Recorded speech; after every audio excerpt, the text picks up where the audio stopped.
So like I think 5, 7 years ago, average home in just San Jose area was like what $1 million. Now it's 1.5.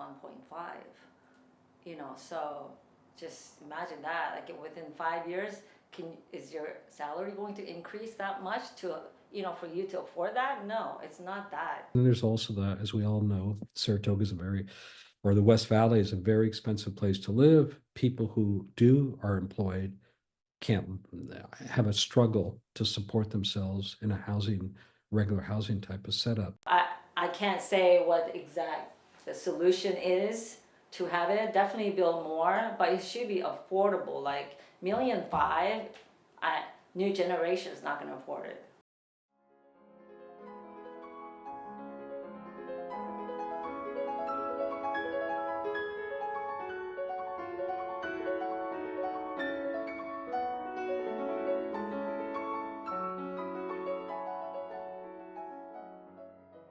Yeah, of course. Yeah, so my name is Daniel Saber.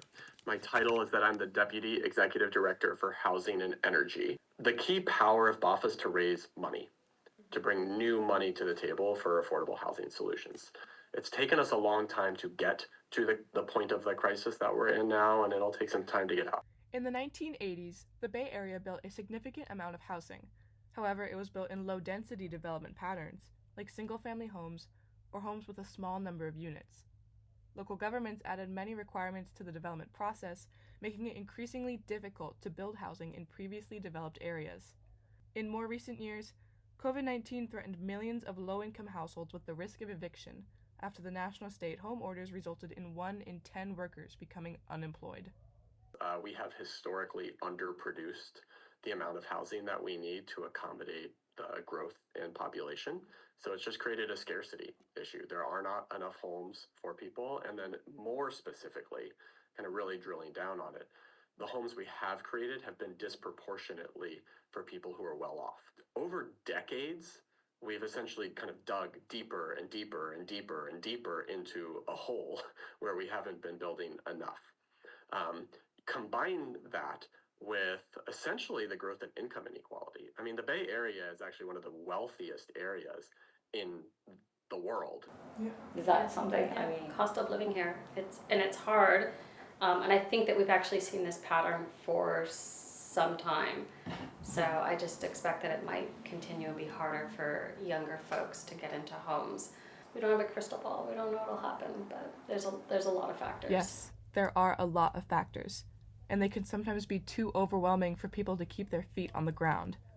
The lack of affordable housing has unfortunately made it a commonality to see houseless people in the Bay Area's major and minor cities, living with their relatives, in shelters, or in some cases, in their cars. So my name is Norman Puck, and I'm one of the co-founders, and I'm the director of the RSCP program.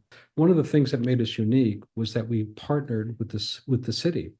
And now we're partnered with Saratoga and Cupertino, but Saratoga was our initial partner, and they were great. The city was very supportive. Year to date, we've helped 38 households. From the beginning of 2018, I think the metric they gave me was it's approximately 172 since we started. And we started in June of 2018, so about 6 years. But you guys are the future, and how you see the world and what your role is and where you think you should prioritize your activities. I think look at the community and see how you can help the people in need. That's probably what I would say. And let you know that it's kind of joyful. I don't know. I know we all like receiving Christmas presents, but I've found that giving Christmas presents are just as satisfying. That's probably what I would say to high schoolers. Get engaged and be aware and see what you can do to help break the cycle of either homelessness or poverty or illiteracy or whatever your choosing is.